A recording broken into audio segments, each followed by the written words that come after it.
O tema que me foi atribuído pela organização é o tema do cyberbullying, responsabilidade civil e repercussões na família. É um tema com contornos extremamente dramáticos no Brasil. O Brasil já é o segundo país do mundo em número de crianças e adolescentes que sofrem com o cyberbullying. O Brasil perde apenas para a Índia em matéria de número de casos de cyberbullying. Isso é uma matéria recente publicada sobre esse tema.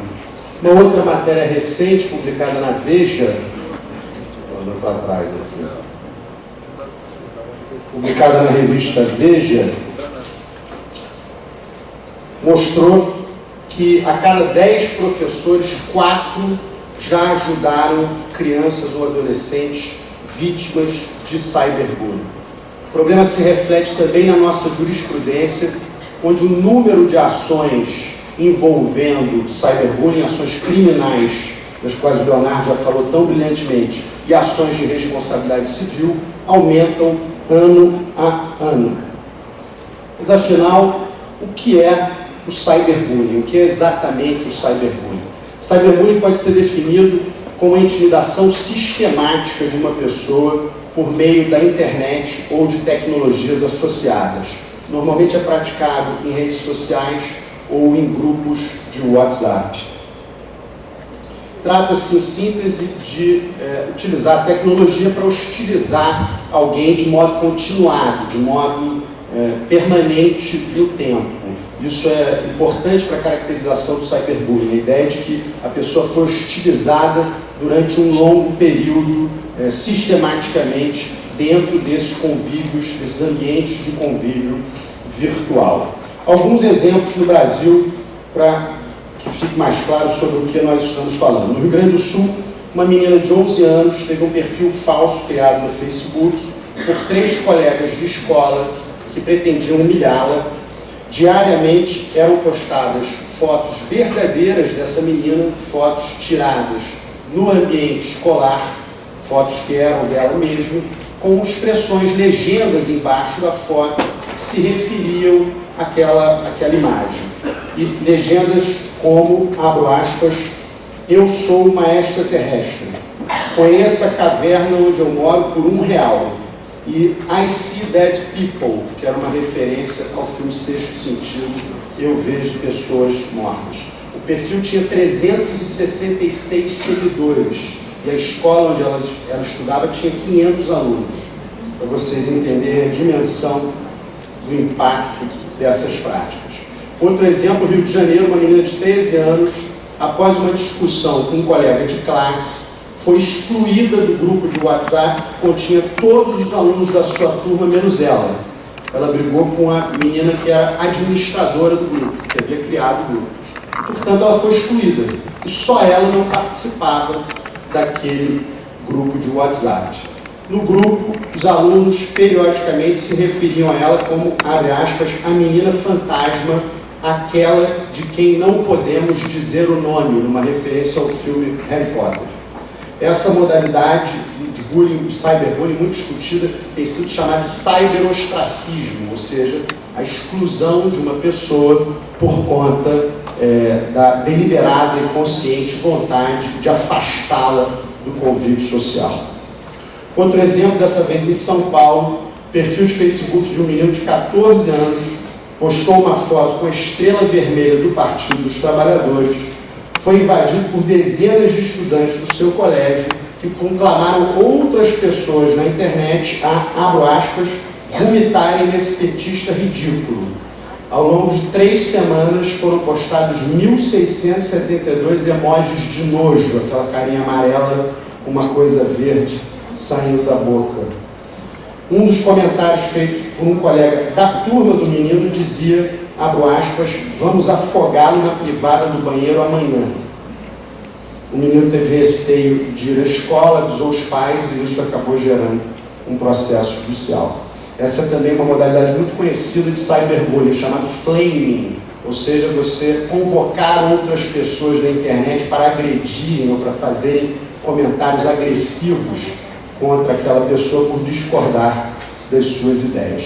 Como vocês podem ver, o cyberbullying de certa forma, uma versão eletrônica do bullying, que foi estudado já muito detidamente, é estudado desde os anos 70, a partir de estudos que começaram na Noruega e na Suécia, no âmbito de escolas, e essas práticas acabaram se transportando para o ambiente virtual, com o uso das novas tecnologias. É muito comum nesse tema, meus amigos, a gente encontrar pessoas dizendo assim, bullying é algo normal. Todo mundo já sofreu bullying na vida antes de que isso fosse chamado de bullying. Isso era uma coisa totalmente natural nos ambientes escolares e, portanto, o direito está tentando transformar isso em um grande assunto, quando na verdade é algo, um mero aborrecimento, algo que é típico da prática social. Eu discordo radicalmente desse entendimento, queria chamar a atenção de vocês para o fato de que o cyberbullying eleva o patamar da violência do bullying a um outro nível de violência psicossocial. Isso basicamente por 3 razões. Primeiro, eu insisto em retornar. Primeiro, porque o cyberbullying permite que a ofensa se dê de modo anônimo. No bullying tradicional, é possível se identificar o agressor, os agressores são identificados. No cyberbullying, normalmente, se utilizam perfis falsos, se utilizam apelidos, nomes de usuários que não correspondem à realidade. Portanto, o cyberbullying pode ser praticado de um modo que a vítima sequer consiga identificar o seu agressor. Muitas vezes ela sabe que é um grupo que a agride, mas não sabe exatamente quem produz aquelas ofensas dentro do grupo. E isso é algo que torna o cyberbullying mais perigoso do que o bullying tradicional, uma agressão mais covarde do que a agressão tradicional. Até o final eu vou conseguir acertar aqui a direção. Confie em mim.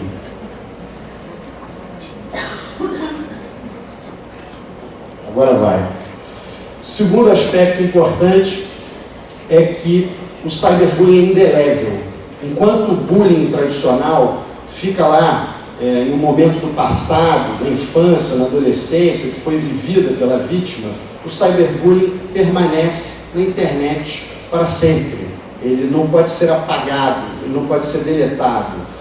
No bullying tradicional, a gente conhece casos de pessoas que se mudaram de escola, que se mudaram às vezes até de cidade para fugir daquela agressão. Isso não acontece aqui, porque para qualquer lugar onde a pessoa vá, que haja uma conexão com a internet, essa pessoa vai estar sujeita a que aquela ofensa seja ressuscitada, seja vista por alguém. Quando se utilizam imagens, tudo isso pode ser recuperado a qualquer momento. Portanto, é mais difícil escapar do cyberbullying. E a terceira razão é que, também ligada a isso, o cyberbullying não conhece fronteiras físicas, espaciais. Não basta a pessoa se transferir para uma outra escola, outra cidade. Aquilo vai continuar na internet, portanto, continua podendo ser acessado a qualquer momento. A Lei 13.185 de 2015 tratou do bullying em geral e definiu o bullying de maneira extremamente ampla, que gerou críticas na doutrina, talvez pela amplitude do conceito, mas diz basicamente que se caracteriza a intimidação sistemática, o bullying, quando há violência física ou psicológica em atos de intimidação, humilhação ou discriminação, e ainda ataques físicos, insultos pessoais, comentários sistemáticos e apelidos pejorativos, ameaça por quaisquer meios, grafites depreciativos, expressões preconceituosas, isolamento social consciente e premeditado e, por último, pilhérias. A definição é talvez ampla demais, poderia ter sido um pouco mais detalhada, mas o parágrafo único do artigo 2º, que é o que nos interessa, define o cyberbullying e diz a intimidação sistemática na rede mundial de computadores, cyberbullying, quando se usarem os instrumentos que lhes são próprios para depreciar, incitar a violência, adulterar fotos e dados pessoais com o intuito de criar meios de constrangimento psicossocial. Essas práticas, meus amigos, repercutem diretamente na vida familiar. Podem gerar, segundo estudos interdisciplinares que examinam o tema, reações nas crianças que vão da raiva ao pânico, passando pela timidez, falta de apetite, perda de iniciativa, gagueira, entre outros efeitos. há estudos que falam ainda em depressão, bulimia, anorexia e síndrome do pânico. O efeito naturalmente varia de indivíduo para indivíduo, mas é certo que o cyberbullying nunca é algo inofensivo. Além do efeito individual, o cyberbullying produz um efeito social. Eu queria citar aqui uma bela dissertação de mestrado no nosso programa de pós-graduação em Direito da UERJ, que foi escrita pela Fernanda Cohen, sobre bullying em geral, que abordou um dos possíveis efeitos, que é o fato das vítimas de bullying e cyberbullying poderem chegar, abro aspas, à vida adulta com uma tolerância alta a injustiças, imersas em uma banalização da violência e da falta de solidariedade, transmitindo, por sua vez, esses mesmos valores para suas crianças futuras e tornando a situação um odioso ciclo de difícil superação. Às vezes o efeito pode ser ainda mais dramático. Essa é uma expressão que tem se tornado mais conhecida em todo mundo, que é o bulicídio, o ato de uma pessoa tirar a própria vida com a finalidade de escapar ao bullying. O caso mais famoso do mundo, talvez, esse caso, Eric Moore, um menino de 17 anos, de Ohio, que disparou um tiro contra a própria cabeça, depois de ser chamado sistematicamente pelos colegas de escola de, abro aspas, gay, picha e expressões semelhantes. Esses efeitos dramáticos que podem acontecer nos levam a refletir sobre a responsabilidade civil. Vou falar, claro, o Leonardo já falou da responsabilidade criminal. Eu lembro do professor ter pedido do Darcy Ribeiro, candidato ao governo do Rio de Janeiro, que toda vez que ele era entrevistado, perguntavam para ele, segurança pública, ele falava de índios. Aí perguntavam sobre o salário dos servidores públicos, ele falava de índios. E um dia uma repórter se irritou e disse para ele, mas Darcy, você só fala de índio. E ele falou, eu tenho péssimo hábito, só falar do que eu conheço. Estão faltando políticos assim na nossa realidade, né? Então eu vou falar do que eu conheço, que é a responsabilidade civil. Existe uma discussão de quem são os réus de uma possível ação de responsabilidade civil. Quem deve responder pelos danos derivados de cyberbullying? A primeira opção, os processos majoritariamente são movidos contra o próprio agressor, quando menor, representado pelos seus pais, com base no 932, inciso 1º do Código Civil, que aí está. Então, na nossa jurisprudência, a gente tem uma série de decisões, estão aí alguns exemplos dos nossos tribunais, em que ações foram movidas contra os pais dos agressores, para que houvesse uma indenização pelo dano causado à vítima do bullying. Essas ações, já se chegou a afirmar, produzem um efeito estranho, que é, além de arruinar a vida de um adolescente ou de uma criança, acaba arruinando de dois, porque normalmente também o agressor é alguém que, embora tenha praticado aquele ato, é um menor em formação. Então a responsabilidade civil muitas vezes não é tratada, essas ações não são tratadas como movidas contra os próprios menores, não são tratadas como a melhor solução para esse tipo de problema. Para piorar, esses casos normalmente correm em segredo de justiça, que faz com que os casos não sejam divulgados, os próprios autores da demanda não têm interesse em divulgar esses casos, porque isso aumentaria a exposição sobre a vítima, sobre o filho menor, e, portanto, se perde um efeito importante da responsabilidade civil, que é o efeito de deterrence, de desestímulo a novas ações. Então, um outro caminho que tem sido seguido, tem sido trilhado na nossa prática advocatícia e jurisprudencial, é o caminho da responsabilidade das escolas, com base em diversos dispositivos que podem ser invocados para isso, desde o 37, parágrafo 6º da Constituição da República, até o 14 do Código de Defesa do Consumidor, passando naturalmente, aí já no caso das escolas particulares, pelo artigo 932, inciso 4º do Código Civil.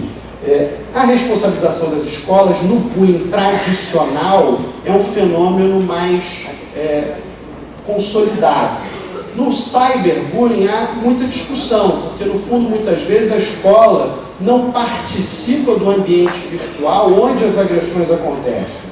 Então imagine um grupo de alunos daquela turma forma um grupo de WhatsApp por iniciativa própria de algum dos adolescentes que está ali participando daquele ambiente, e as agressões começam a acontecer naquele ambiente, às vezes fora do horário escolar, fora do espaço físico da escola, e se impõe uma discussão sobre se a escola deve ou não responder sobre isso. Claro que todos esses dispositivos legais são hipóteses de responsabilidade objetiva, portanto, independentemente de culpa, o que faz com que se possa entender ao fim e ao cabo que a escola é responsável, que esse risco integra a área de risco assumido pela própria atividade, mas é uma discussão muito complexa e muito delicada. O outro ponto é que a indenização em dinheiro paga pela escola também parece que não ajuda muito. Pode ser uma pequena escola, às vezes.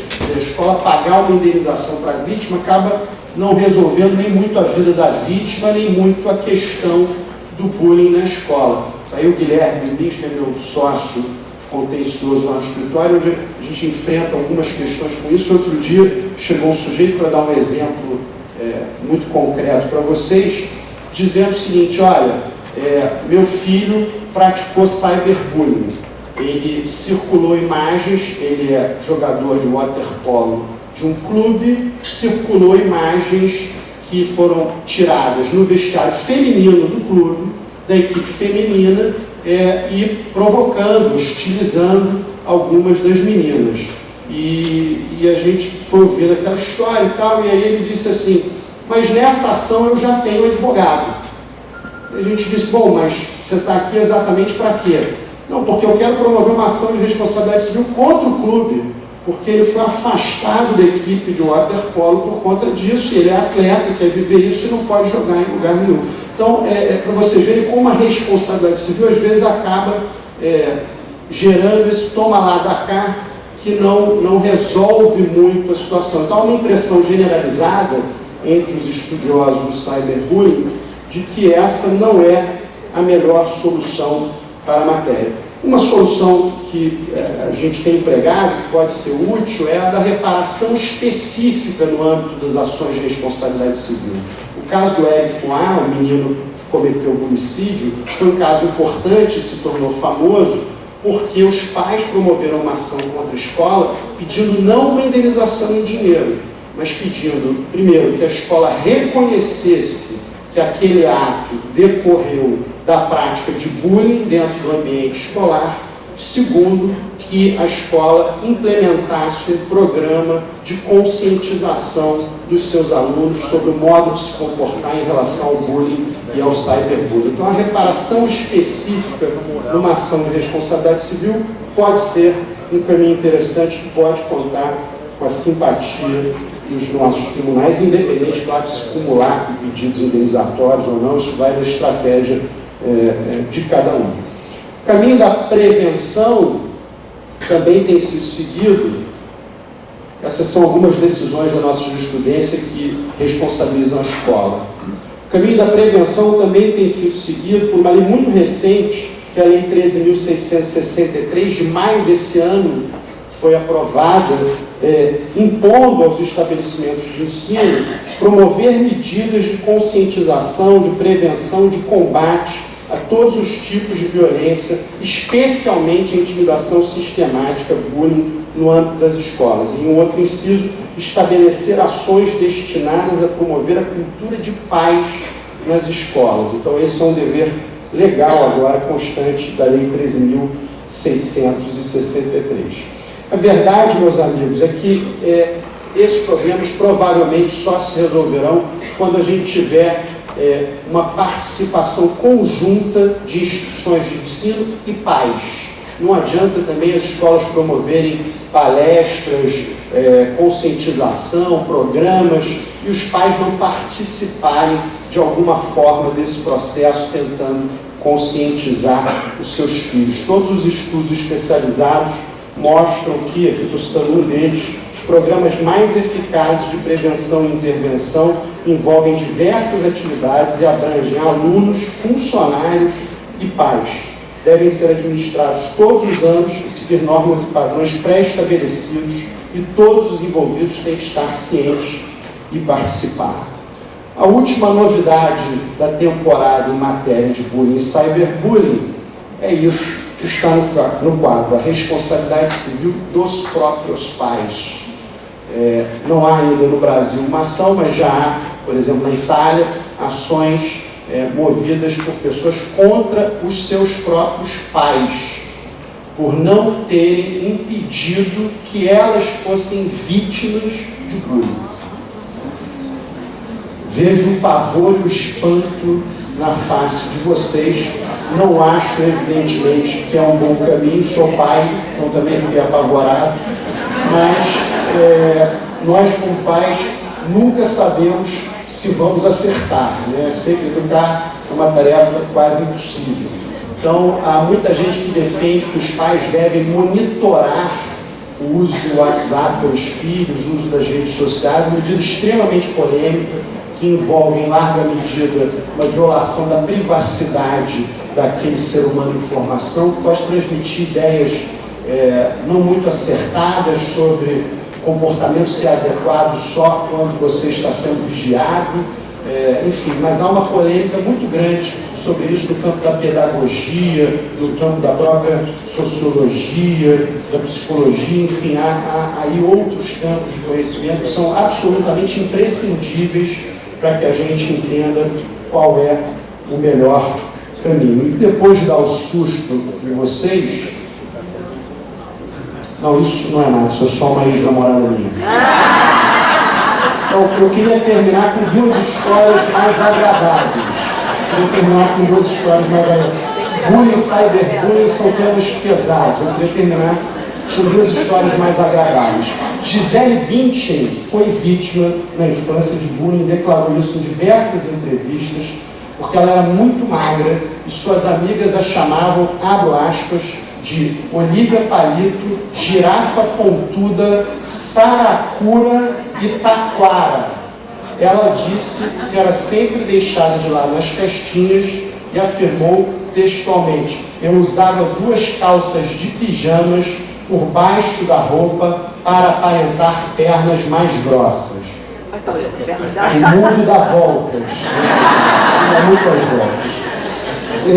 E eu quis trazer também uma história de um homem que eu achei que trazer só a Gisele Bündchen não era boa ideia. Pensei muito em quem eu traria. Pensei em trazer o Mário Delgado, que foi vítima de bullying ontem aqui, porque ela estava só nas posições minoritárias.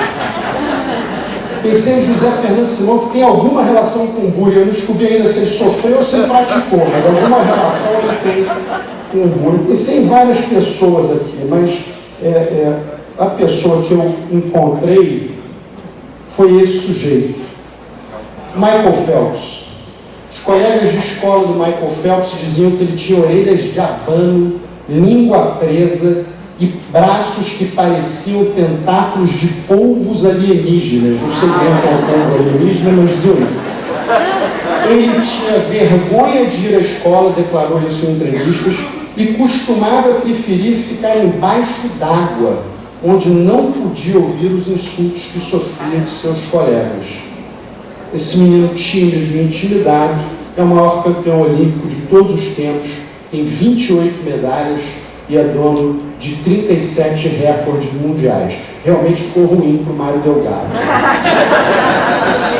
Para fechar mesmo, eu queria ler para vocês, porque todo mundo leu, eu queria ler também um poema, uns versinhos curtos de um poeta carioca que eu dedico à organização tão cuidadosa desse evento. Diz assim o autor: em Búzios sopra um vento forte, que traz emoções de toda sorte, como peixes traz o mar. Búzios não é de Brigitte, nem de Bardot, acredite. Búzios não é minha, não é sua, nem de ninguém. Rainha de todos, é um pouco minha também. Muito obrigado.